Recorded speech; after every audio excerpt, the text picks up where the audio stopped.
job taking care of Julia. You look gorgeous. These two Bryson. Jamie, I've never seen you so nervous as I did this morning. We're in his apartment and we were all sitting down and this was Jamie. Maybe I should do my speech. Where the cigars? Who's got them iPod? I'm not hungry. Who wants a drink? So it's an honour to be here. Thank you for giving me the privilege of being a groomsman. As my mum said to me today, I called her for her birthday, and she said, "What are you doing today, son?" I said, "Mum, you won't believe it. I'm going to see Jamie get married." She said, "Oh, it's about time." She said to give you a kiss, so I'll do that. She said to share her love and to share her patience with Julia. Good luck. So I met Jamie about 10 years ago. Jamie he worked in a nightclub that I used to venture to quite often. And he was one of the dudes who just stood there on the podium.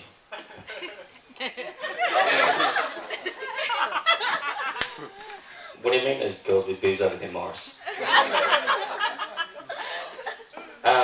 And it turned out that every morning and every afternoon I caught the same train into the city and out with Jamie.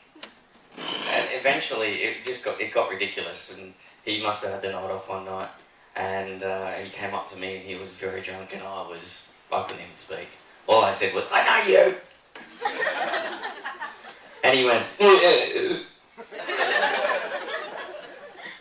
and so the next time we saw each other was the train, and that was quite an awkward moment.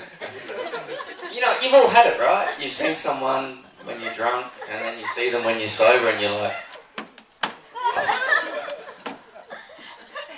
I don't want them to notice me. Oh, you saw that, didn't you?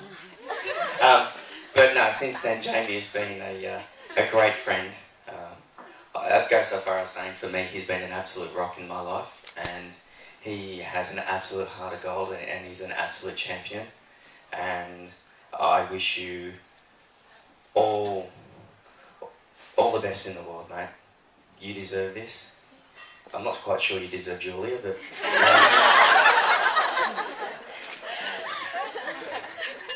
this has been an amazing night and an amazing day, so thank you both for the opportunity. And so, without further ado, I'll hand over now the microphone, because you don't want to hear me speak.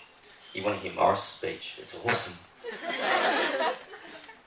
So I'll pass over to Julia's sisters, and they can have some words on behalf of Julia's family.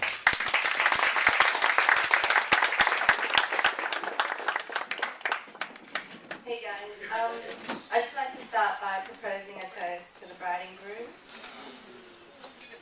Cheers.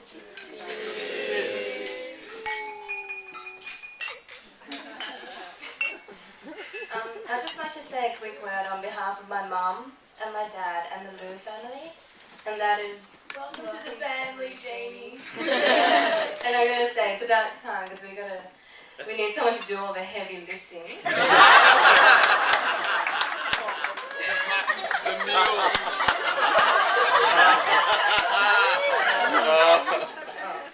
But in all seriousness, yeah, he helped with the fridge. But in all seriousness, I know you and Julia will have a long and happy marriage. So cheers again.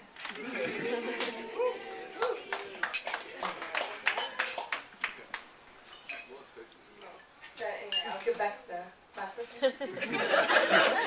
I wasn't ready, I was still drinking. So, next we have Kay. And where is Kay? Oh, here we go, Kay. Sorry. Taxi. Over to you. I've said enough. Thank you.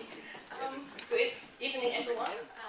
I'm Kay, and Mayor privileged to be here. I know Julia and Jamie were at the time that we were working in the city. So they obviously left. I'm still there. So the first impression of Julia, I thought she's really pretty and very friendly. And when I get to know her more, I found this more attractive characteristic of Julia. She's really caring. She's very down to the earth. She's really considerate, and she's really smart as well. There's a few things that I always remember about Julia, and I would like to share with you guys. This first thing is, if you go into her desk when she was working in the city, you see all the toys on her desk.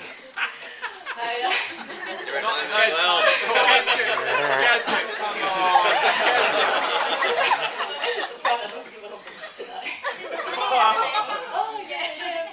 So this little toy is keep nodding his head whenever it's right. So Julia brought it into the office one day, and I thought, oh wow, that's very professional.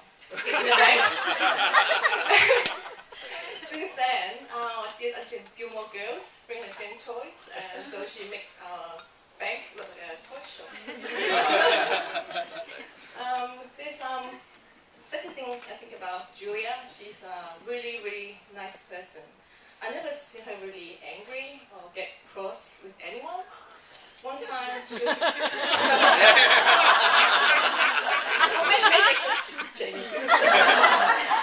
So one time she was looking at the screen and said to me, "Kay, I'm really annoyed. This person and this and that. I'm going to reply that and show that I'm really angry. Yeah? I just say blah blah and regard Julia. How is that you annoyed? Well, you know, when I'm happy and all that, I'll say thanks, Julia. When I'm annoyed, I'll say regards. So you get the email from Julia, say regard. You know that you're just that thing about Julia, she just doesn't drink at all. And when I get to know her family, and actually the whole Blues sisters just doesn't drink, so I know why. And I thought it's really great for Jamie, because she drinks a lot. So I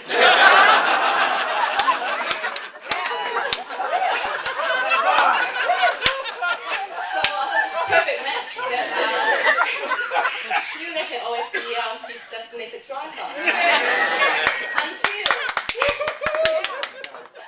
Until I heard this story when they were in LA. So Julia, Jamie, and one of Jamie's mates gone to LA. They said, okay, we're going to be Pete actually in Vegas. Oh, okay, in Vegas.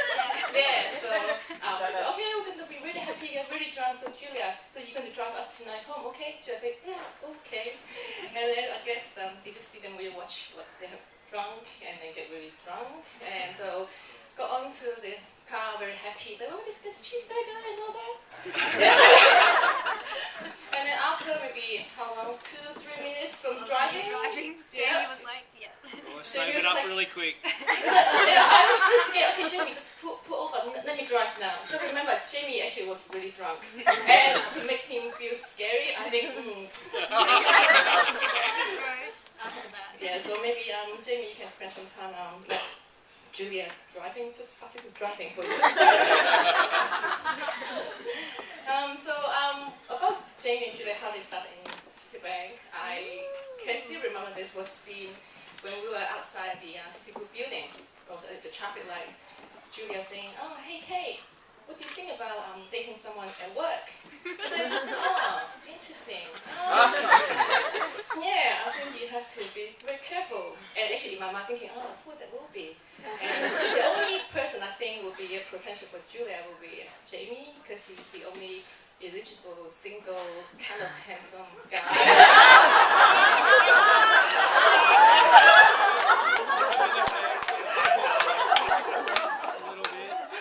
So yeah, Jamie, I think you have Worried about us roasting. So Jamie, I think you have really good taste. So you chose Julia. So I wish you guys are very happy together.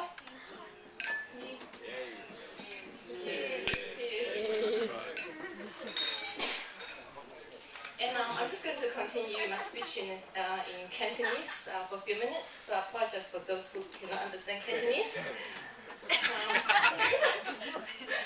Auntie Uncle，再說一次恭喜你哋！今日Julia 就嫁咗個咁好老公，你哋有個咁好嘅女婿。我知道 Jamie 一定會對你個女好好嘅。點解我可以好肯定咁樣講咧？係因為曾經Jamie 寫過封信俾你哋係咪？佢識本係英文嘅，咁佢就叫我幫佢做翻譯，咁啊寫咗中文俾你哋。咁喺睇完翻譯完封信之後咧，我就覺得哇 ，Jamie 真係好中意 Julia 喎，真係好想照顧 Julia 一生一世。咁我覺得我睇完封信我都好感動。咁你哋當時都好感動啦，係咪？咁我仲記得 Jamie 喺封信裏邊咧就講過話，我一定會學好啲廣東話，可以同你溝通下㗎。咁我而家就交俾Jamie，佢咧就喺度練習過講廣東話，咁有幾句説話同你講嘅。呢邊次啦。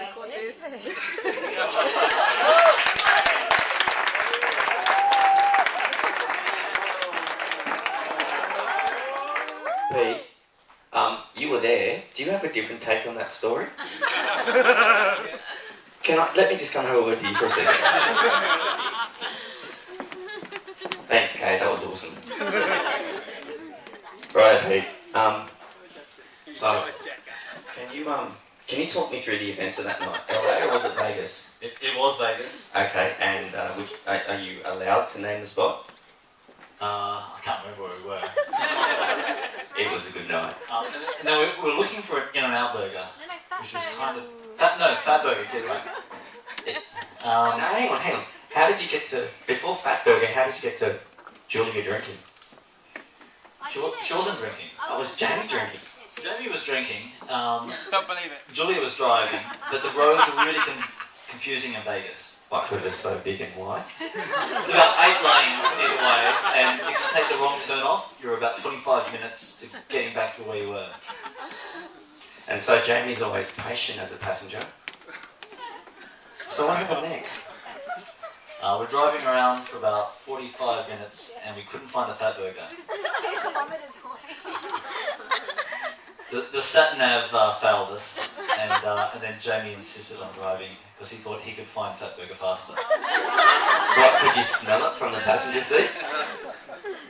And how long did that last? Another half hour of Jamie driving around, and then we eventually found Macca's. Thought we were friends. I'm sure you embellished that. Thanks, Pete. Well done.